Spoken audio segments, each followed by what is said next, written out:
Okay, good afternoon and welcome to the 6th in the 2016 series of Digital Classicist seminars in London. This week we're extremely pleased to have a guest all the way from both Bari and Leipzig, directly from Bari on this occasion, but Chiara Palladino, who studies and works in both of those institutions and is also very involved with the Palladino project and other geographical projects and initiatives, and she's going to talk to us this week about annotating and resolving geographical names in historical sources. At least I hope that's the title, because I had two different titles at one point, but we'll see how that, and she'll explain more about that presently. So, I think, yeah, that's all fine. Great.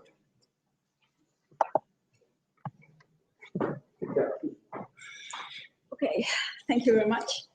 And okay, I'll start by thanking you for having me here, and thanking you for attending. Actually, the number of people here is slightly intimidating, but I will try my best to clarify the issues. And actually, this is the old title that we used to have. I don't know what exactly happened at one point, but I was particularly concerned with having the subtitles there, problems and strategies, especially problems. So it's not, it doesn't matter whether it's geospatial patterns or geographical names. Nobody really knows what I mean anyway. But I will start by clarifying what I mean by ancient texts, essentially, because obviously I'm taking a particular use case since I'm a classicist, not because it's more significant than others, but because it's one use case for geographical perceptions or perceptions of space in pre-modern societies in general.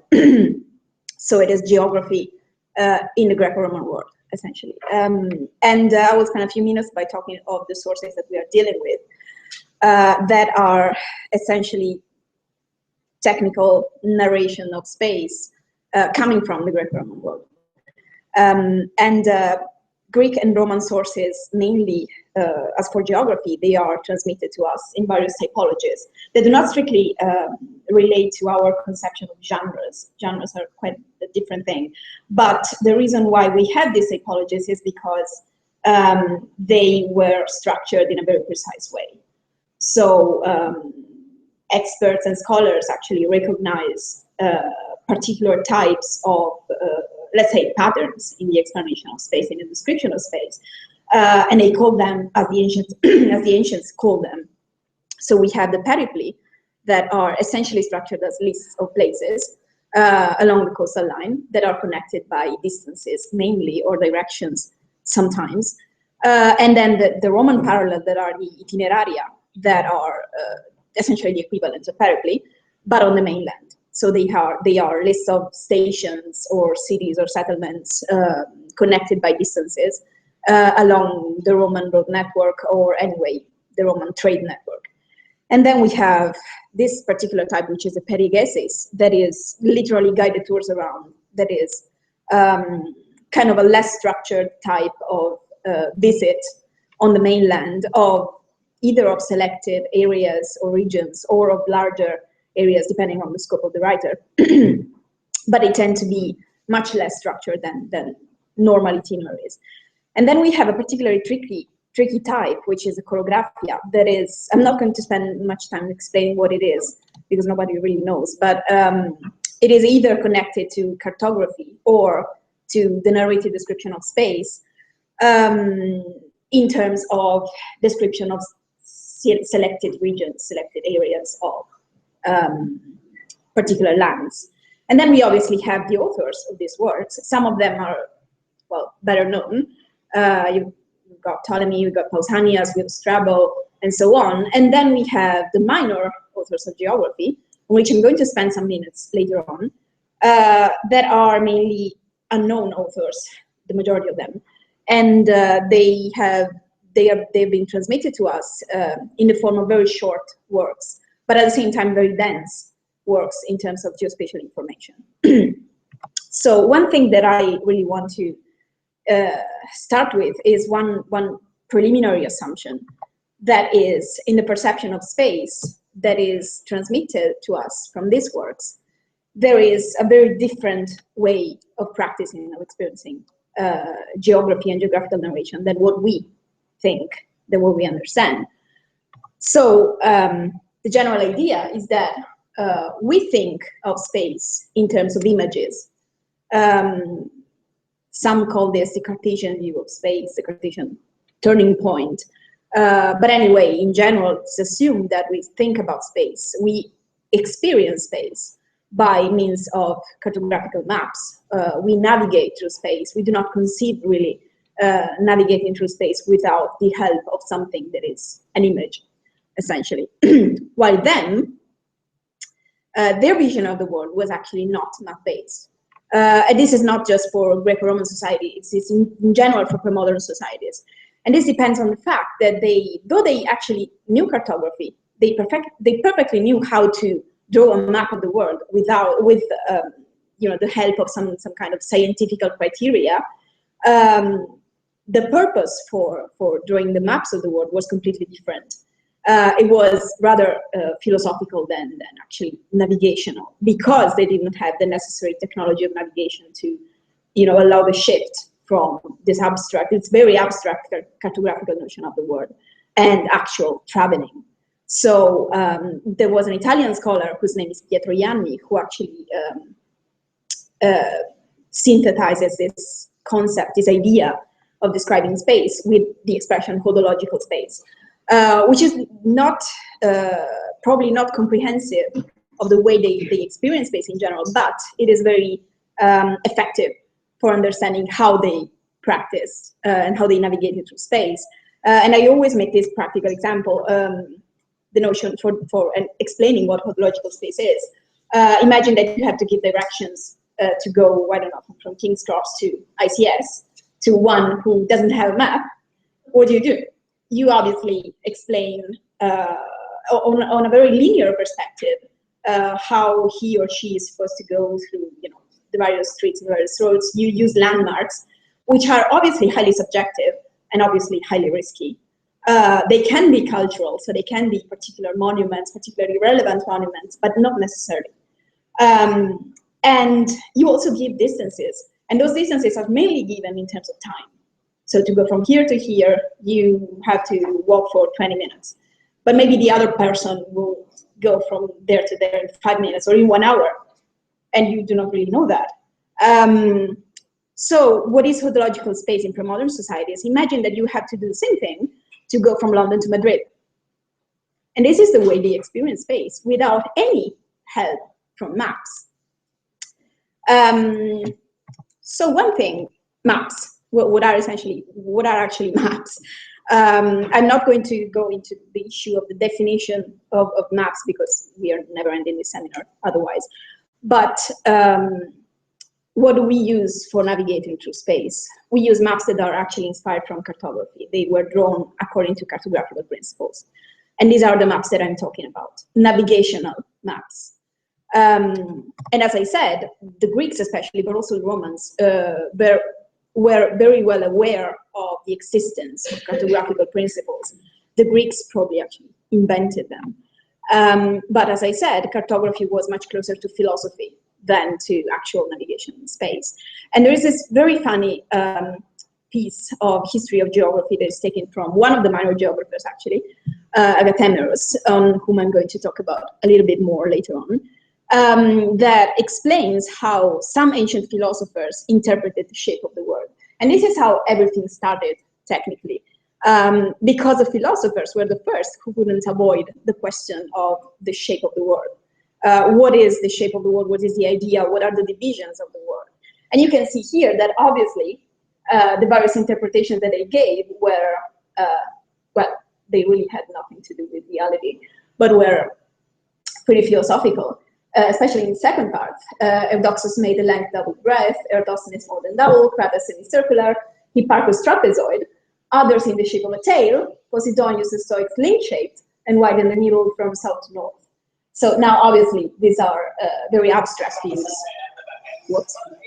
So this is definitely something we're going to hear in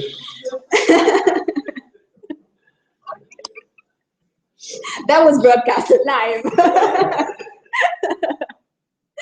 Anyway, so yeah, these are very schematic and very philosophical images of the world. Even Hecateu's world, which you can see here, obviously this is a modern interpretation, but he was known as the first Greek historian to draw a map and to use a map on a bronze disc, but it is definitely not a navigational map. It is a way of representing a perception of the world, an image of the world in general.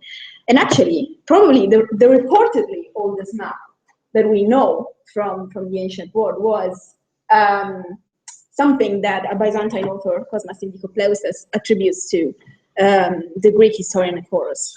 And this is what he took from the information that he took from this work, this historian. And you can see here that it's obviously not a navigational map. It is rather a cartogram where the only information that's relevant is the shape of the world, which is rectangular in this case, and the limits. The limits are indicated by means, obviously, of the compass rose, and by populations, the Ethiopians, the Scythians, the Celts, and the Indians. These are the only relevant information here. And this is obviously not the same concept of map that we use for navigating. Another very interesting thing is that the map is actually reversed. You can see the south there. Obviously, this is an English translation. Now, during the Roman Empire, there was a slight shift in the organization of a space that was mainly on mainland. And so the actual mentions of maps that we see in documents are noticeably increased. I'm not going to talk about the cadastral maps and the topographical maps because they are quite a trickier thing and a different thing. But the most important map that reportedly comes from the Roman world is obviously the Poitinger map. And the Poitinger map has been recognized as a medieval copy of something that was a representation of the Roman Empire at some point. There is a debate about what the period is exactly, but it is generally acknowledged that it is a copy of a map of the Roman Empire. Now, was this map used? What was the purpose of this map? Was this map used for navigation? That's the question that we are asking. Now, every time I look at the Poitinger map, actually, it reminds me of another very famous map, Tolkien's map of Middle-earth. Now, would you really consider traveling in Pittsburgh with this map? And this is actually a map that one user on Reddit made, being inspired by Tolkien's map of Middle-earth. So maybe you would, but you would probably need Google Maps telling you where to turn left. So the problem is, having assumed that maps were probably not used at all, but they certainly were not enough. How do you find a way without a map? How do you describe space in a way that is useful for people to find a way through space, to navigate through the landscape? And one of the things that recent scholarship has very relevantly acknowledged is that there is a system to find a way across landscape that is just a linguistic system. It is a community-based shared knowledge, let's say, that has very specific components that are helpful for people to find a way across the landscape. So I have tried to schematize the most relevant components of the system that are obviously, as we mentioned, speaking about hodological space, the distances. And the distances obviously depend on the concrete conditions of travel, as we said. They are dependent on the environment. There's a system of orientation that can be fixed, which means that it's based on specific reference points that are more or less semantically fixed. So it can be the names of the winds, the stars, cardinal points, and so on. And there is a trickier system of orientation that is based on landmarks, that is based on subjective directions, that is obviously much more problematic. And then there is something that I call the spatial knowledge, that is essentially the overlapping between a system of ideas that come from that particular culture or community and the places. Now, in this case, there are two ways of associating ideas to places. There is the category of the place, like island or mountain, which is only apparently objective. It is a cultural artifact. It reflects the way community thinks about and a concept. Or you would be surprised to see that some Greek authors associated the Peloponnesus with an island, So you see, categories are artifacts. They're not objective at all. So as I said, spatial description is a system of knowledge. It is specifically articulated in terms of language, in terms of expression, in terms of concepts or paradigms. So the problem is, how do we make this type of information available? How do we encode this type of information in order that other people use it and inspect it? So what can we do now, and what we should want to do as soon as possible? The first thing that you can do when you have a document is to annotate it, when you have a geospatial document, to disambiguate it and to georeference it. Obviously, assume that your text is in machine-readable format. Otherwise, the first thing that you should do is to have it in machine-readable format. And the last thing that you should do is to share your knowledge with the rest of the world, please. So what do you do when you have a geospatial document? I would spend a lot of time talking about this because we are ideally addressing this seminar to students. So I will probably tell you things that many of you actually know already.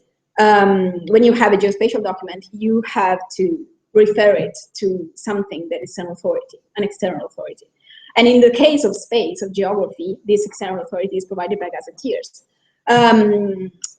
What are gazetteers? Essentially, they are authority lists of references which store places by means of unique identifiers that are provided by URIs.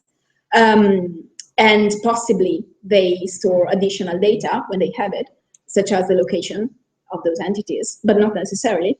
And they provide a classification of the types. And actually one of the major improvements in Pleiades, at least one of the most relevant gazetteers, is going to be a very refined vocabulary for place categories. And there are a lot of gazetteers, of different gazetteers, according to the chronological coverage, the spatial coverage, the language, the type of source, and so on. So why do gazetteers concern us?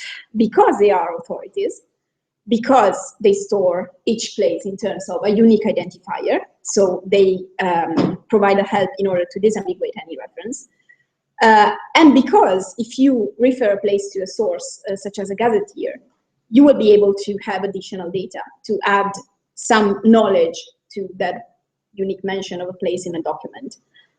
So you will be able to retrieve information about the type of the place, the spatial coordinates, if there are any alternative names that a place got during the time, the chronological coverage of the attestations of that place, other references, such as, I don't know, archaeological sites that were discovered in the same place, and so on, depending on how good is your gazetteer and how many other projects are available about the resources connected to that period. So you will be able to disambiguate, obviously, the references, and then you will be able to use those data and to make those data usable for other users in other projects. So practically, how does this happen? And mainly, especially for ancient languages or historical languages, this happens by annotation. I'm going to show you something which, again, some of you may already know, that is annotating, techniques for annotating geospatial documents at the moment. And also one thing that I would like to spend some minutes on is actually what is an annotation, because I realize that not so many people actually have a very precise idea what it is.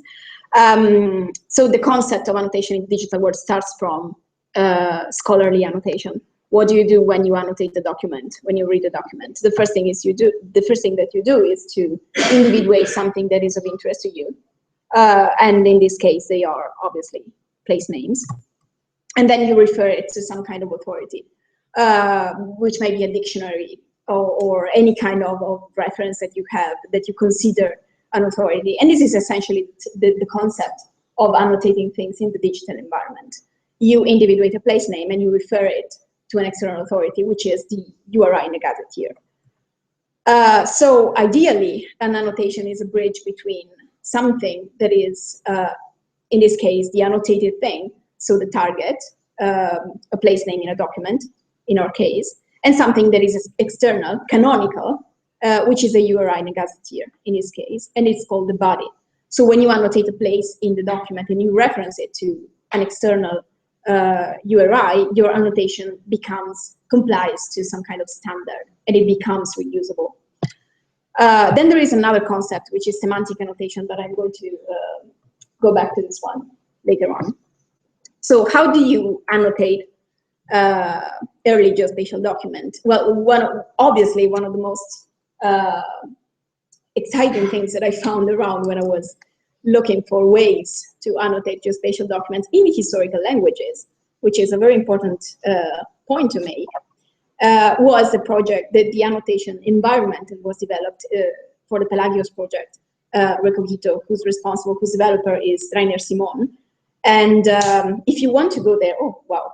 If you want to go there, you will see that I host actually a quite large variety of collections of sources. There is not just Greek and Roman sources, there is Chinese, there is African sources, and it's continuously expanding. And they also have not only geospatial texts, but they also have images. They have maps that can be annotated and georeferenced and then visualized on external maps, on map tiles, let's say. So what you do when you log in Recogito is to actually make a work of close reading on the text. There are some ways of semi-automatically annotating place references, but they do not really work for historical languages, and that's one of the main points. So if you're working on ancient Greek, for example, there is a very limited number of tools that you can use for named entity recognition, for automatic named entity recognition. So you have to do some close reading. You really have. So you essentially individuate the place names, and you mark them, and you can georeference them if you have the coordinates, or anyway reference them to the external gazetteer, which can be any of those actually, and there will be more in the future. And one of the first things that you can do, even if you do not have credentials to access to Recogito, is to visualize something like the spatial footprints of the fully annotated documents, which are quite interesting to see in a comparative perspective. This is Strabo, actually. And one of the things that I should mention is that Recogito is going through a pretty intense stage of new development. And in the next few months, you will be able not only to have your own credentials by registering to the platform, which is not something that's available right now. If you want to register to Recogito at the moment, you have to ask for credentials. Now, in a few months, you will be able to register on your own, with your own things, to upload your text, which is very important. And you will be able to perform a much larger variety of annotations than what we hosted before. Not only place names, but also personal names. And what I find personally the most exciting thing, events. So, provided that you have your own standard for annotation, your own, let's say, vocabulary, let's say I want to annotate all the instances of distances that I have in a document, you will be able to do that, basing yourself on a free scheme annotation workflow initially, and then retrieving some kind of guidelines, some kind of standard for what you want to annotate. So this is actually how it all started for me to annotate one of the texts I was studying at the moment, at the time, last year, which was Agathemeros' Sketch of Geography, which is one of the minor Greek geographers. And I chose this bunch of texts for a couple of reasons. Because they are interesting from the scholarly point of view, they have a very complicated textual tradition that covers actually very important points, especially in the history of the Byzantine and the Islamic Empire. Because they have a very good chronological coverage, they are very varied in the periods that they cover. They have a very good spatial coverage. They have a very good variety of sources that they rely on, the majority of which are actually not surviving. There is a good variety of literary genre, including poetry. And the most important thing is that they are relatively short, but the density of spatial information is incredible. There is an average of I would say 3 place names per line in all of these. So get an idea about how much useful they would be. And Agathemeros was particularly attractive to me because, well, we don't know anything about him. We do not know anything about the author, about the date, about the sources, but we know that they are very interesting, and about the text of transmission. But we know that there are very interesting cases of citation, especially for that. So one of the first effects was to be able to completely annotate the document in Greek on Recogito and to get a very precise idea about the coverage of this office pool, which is quite interesting. And one of my first goals was to see how this could help me to gain a new perspective, or just to have some information in a faster way, because knowing nothing about a document means that I have to look everywhere to find new information. And I'm going to show you a very, very easy example of how you can retrieve additional information from a manually annotated document, but a carefully annotated document in ancient Greek. One of the first things that you can do with your annotations, your own annotations, from Recogito is to export them and to represent them in a very, very basic environment like Quantum GIS, a very basic tool like Quantum GIS. And there are various advantages of having a document represented there.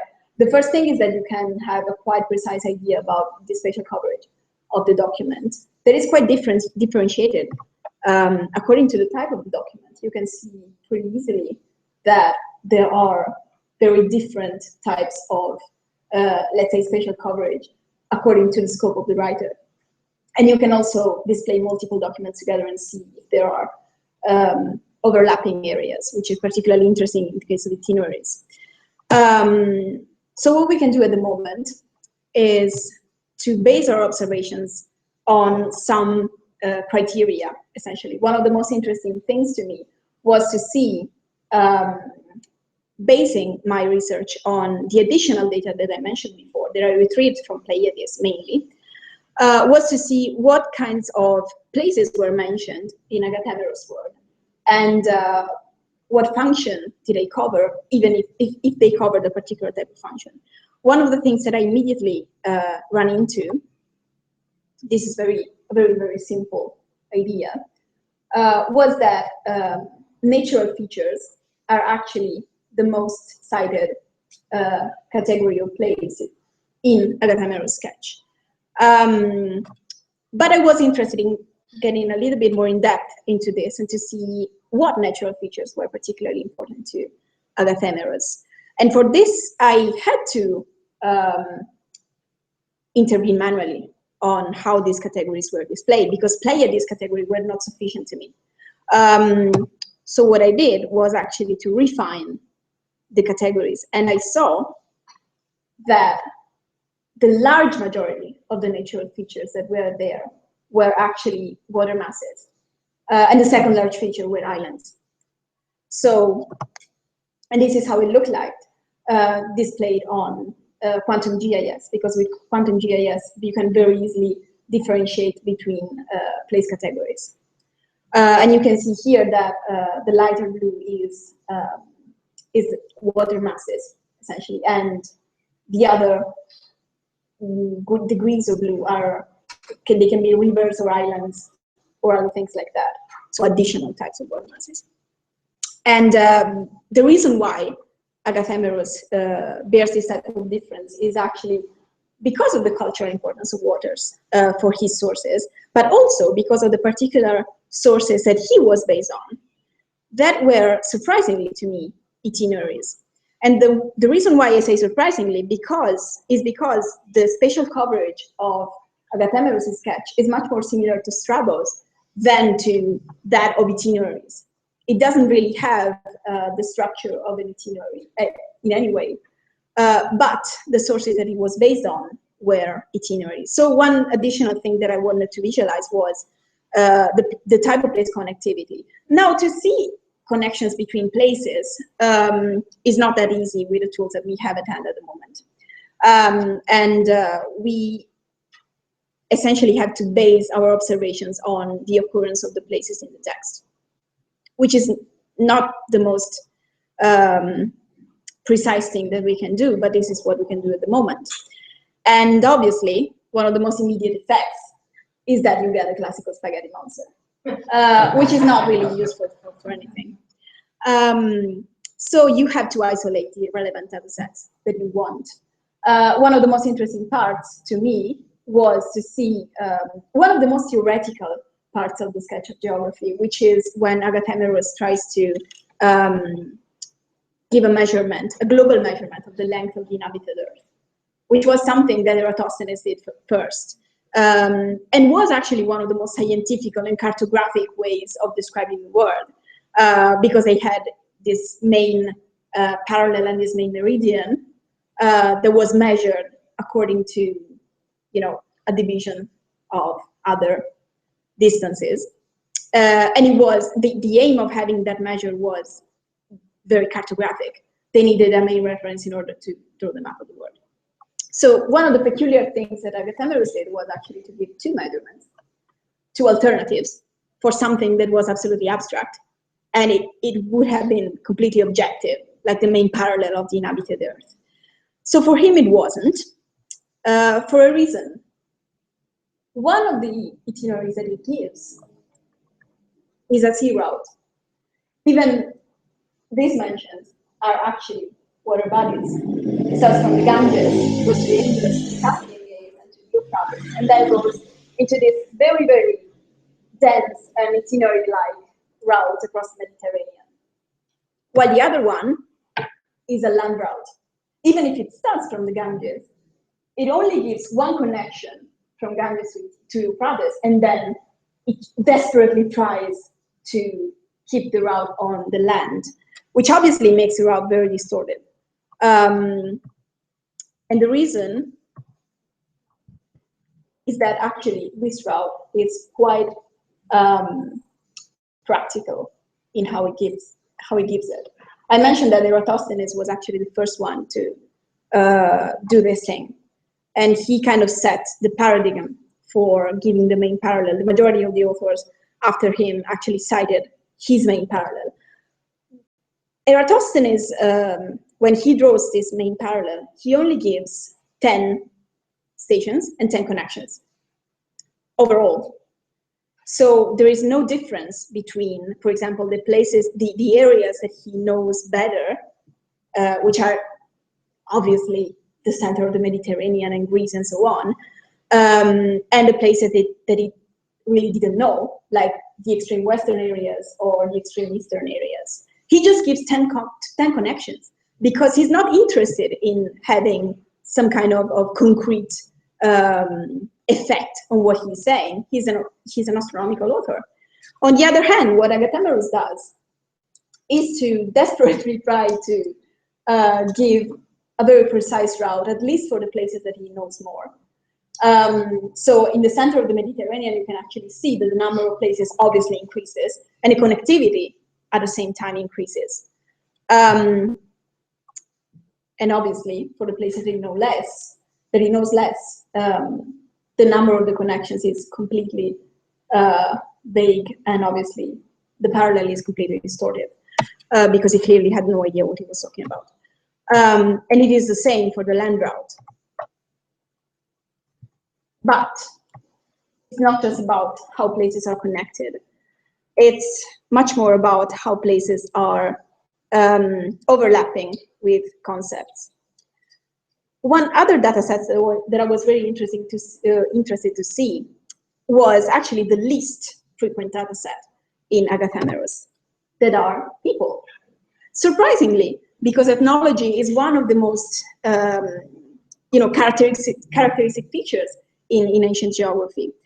So what I noticed was that there's a total of 8 mentions in the whole sketch of geography, 8 people named 8 times.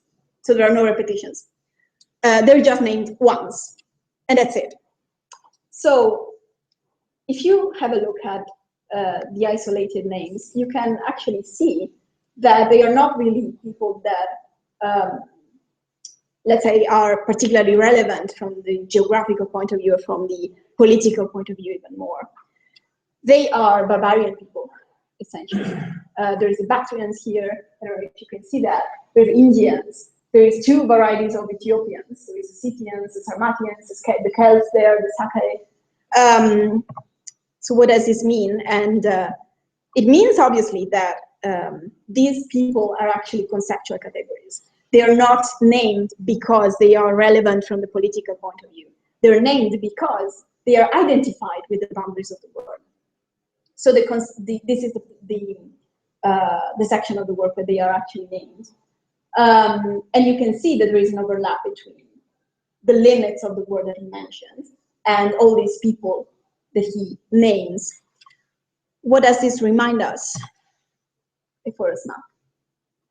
This is actually a representation or modern map of what Ephorus, or rather Cosmas, says that Ephorus said. The savages are identified mainly with the boundaries of the world, and that's it. They thought, clearly for cultural reasons, that barbarian peoples were the ultimate edges of the world. It was an alternative to the ocean, essentially. So one of the things is that just what we can do with, let's say, unstructured geographical information, because this is clearly yet unstructured geographical information. I will show you a very practical example with this. I'm closing, I hope. Let's say that we have this piece of text, which is another one of the minor Greek geographers, the Sadiasmos of the Great Sea. This is an itinerary. It goes on pretty much like this for 20 pages. From Leipzig to Thermae, say for 60 states, it is a town, and here in the same way the shores make the same difficult from Thermae, saying 40 states, and so on and so on and so on. So what do we have here? Imagine that you have to mark the relevant patterns here. You have the place names, obviously. Then you have spatial entities that are actually relevant from the geographical point of view, but are no proper names. Then you have the distances, as I mentioned. Then you have the directions, so the systems of orientation that can be fixed, say north, looking towards the west, or they can be unsystematic, against which on the left, upon it, beyond the city. If we look at it a little bit more in depth, we can see actually that these directions and these distances are mainly ways of connecting places. We can consider the places like the nodes in a relation. This is one of the most important things in the system, in the linguistic system of narrative space. If you just think about what we say about phonological space, to explain space to somebody in a linguistic way, it means that you have to define the relations between places. Otherwise, it's just, again, unstructured information. This structure is provided by the relations between the nodes, which is the places. So if we think about the components of the system that I explained previously, we can impose an interpretation on that. There is a kind of spatial relation that is expressed as the relation between two places, and with an edge, a kind of relation that can be a distance estimate or a direction that belongs to a conventional standard, let's say, or something that is more unspecified and more unstructured, that is the unconventional system of orientation that we mentioned. And then there is another type of relation, which is obviously trickier, that is the relation, the conceptual overlap that we mentioned before. So there is one place, and then there is a concept or a category that can be expressed or can be interpreted. And this is the second part that I do not really like. I would like to have everything taken from the source. So in the digital world, what can we do now? Well, actually, comparatively, not much. We can annotate the place, reference it, and gain this additional information, including some information about the category of the place. Now, imagine that you just have this information, and that you can just reuse this information. Imagine that you have to travel from Leipzig to Thermae with no map, and with this information only, with the place names, and the reference to the gazetteers. So what does this not answer to? A lot of things, actually. Are Leipzig and Thermae real places in this document? Is Leipzig or Thermae an important landmark? When, where, for whom? How is Leipzig located with respect to Thermae? And how is this expressed in the document? How is Leipzig connected to Thermae? Are there connections to other places? What kinds of connections? In which context? In which documents? How do I come to Leipzig according to the Sadiasmos of the Great Sea? How is the direction of my itinerary encoded from the linguistic point of view? In ancient Greek, I would say. What is the distance between Leipzig and the other cities according to my document and according to any other document? And then, is Leipzig a good place to stay, or should I avoid it? So you remember this slide. These are the things that we currently cannot express in the digital environment and we cannot express and reuse in the digital environment. There are a couple of issues, obviously. There are linguistic issues that deal with the linguistic structure of the encoding of space. There are semantic issues, obviously. So how the orientation is encoded, how the systems of orientation are used, the classification, the categories, as I mentioned. And then there are obviously infrastructural, let's say, issues. How do we collect relevant spatial data in a way that makes them meaningful? How do we establish a standard for doing that? So what is missing from the picture is actually a vocabulary. And this is dealing with what I mentioned before, which is semantic annotation. I'm not going to spend a lot of time by explaining what semantic annotation is, otherwise we're never going to end. But essentially, what we need is a standard for expressing these things. And usually in computer science, this standard is expressed by what is called an ontology, or what I would say a semantic vocabulary. So an easier version of an ontology, which is essentially a way of describing a domain of knowledge in terms of established categories that are made explicit in their properties, in their relations. So everything that provides a semantic aid in order to, well, essentially have a standard to refer your document to. This is something that we do not really have for the annotation of these things. So how do you create a vocabulary? And this is, yeah, this is the final thing. There are two strategies. There is a top-down strategy. So you can choose a semantic vocabulary that doesn't really express your knowledge domain. So something that's already existing out there. And you can readapt it to your evidence. So you can essentially decide what the classes of objects that are analyzed there fit to your evidence. Or you can have a bottom-up strategy. So you collect the data first, and then you retrieve the vocabulary from the annotations that you have. Now, as some of you may know at this point, I'm a philologist. I like to work on evidence because that's the whole point of the thing. That's why we are here. And I believe that there is an amazing and miraculous way to establish a vocabulary, which is reading the text. Damn it. So yeah, this is what I would like to say, that there is a way of applying philology to spatial practice. What we need here is a formalization that comes from the evidence, as it is inferred from the text. And on the other hand, we do not really want to create a jungle of tools for annotating things. We want to have something that's already at hand, that has very high standards.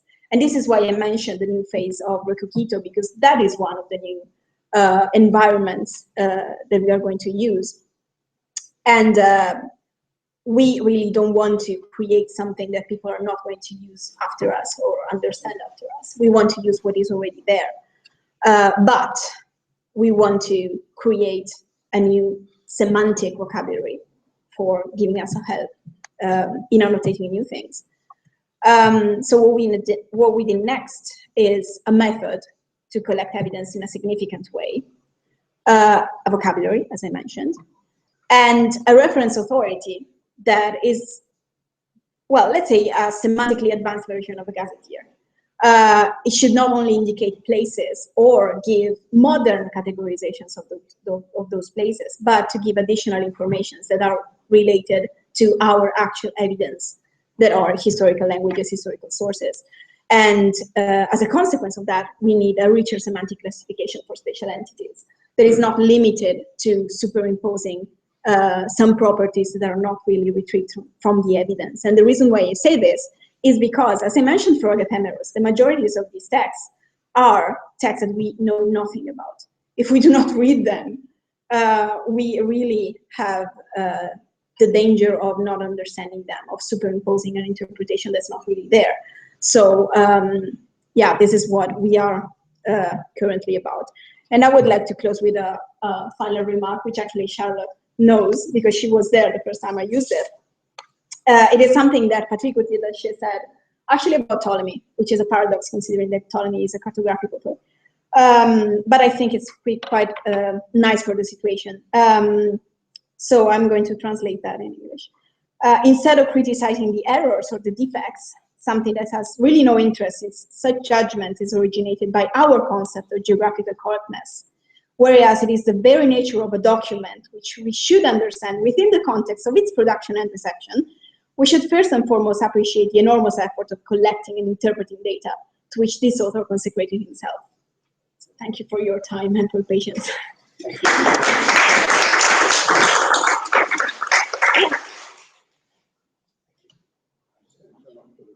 Yeah.